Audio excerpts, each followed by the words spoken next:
আচ্ছা, পুরুষ সবচেয়ে অসহায় কোথায় জানেন? এই বিষয়টা আপনাকে আজকে বলবো।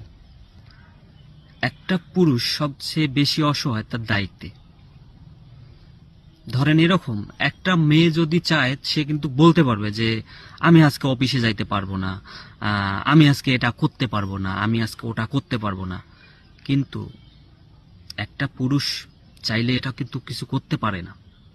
একটা পুরুষ চাইলে বলতে পারে না যে আমি আজকে অফিসে যাব না, আমি আজকে কোনো কাজ করব না, আমি আজকে চাল কিনতে পারবো না, আমি আজকে রুমের ভাড়া দিতে পারবো না, আমি আজকে বিদ্যুৎ বিল দিতে পারবো না। আর পুরুষ পুরুষ হয় দায়িত্বের কারণে। আর দায়িত্ব কিন্তু খুব নির্মম। দায়িত্ব আবেগ দিয়ে চলে না। দায়িত্ব কখনো তোমাকে পিছনে আসতে দিবে না। আর এই দায়িত্বের কারণেই পুরুষের চেয়ে কিন্তু নারীরা আনফিল্ড মনে করে। একজন নারী বলে যে তুমি আমাকে সময় দাও না।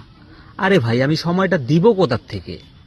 আমি সময় বেছেই তো চাল কিনি, আমি সময় বেছেই তো বিদ্যুৎ বিল দেই, আমি সময় বেছেই তো তোমার কাপড় চোপড়, তোমার খাওয়া দাওয়া, তোমার তেল সাবানের ব্যবস্থা করি। আমি সময় বেছেই তো তোমার অসুখ হলে আমি তোমাকে ওষুধ এনে দেই। আমি সময়টা কোথায় পাবো? তুমি সময় পাইলে চাল পাবা না, তুমি সময় চাইলে বিদ্যুতের বিল পাবা না, তুমি সময় চাইলে আহ, খাওয়া দাওয়া ভরণ পোষণ পাবা না। এবং এই পয়েন্টে পুরুষ অনেক অসহায়। আসলে কে বুঝবে এগুলো কথা?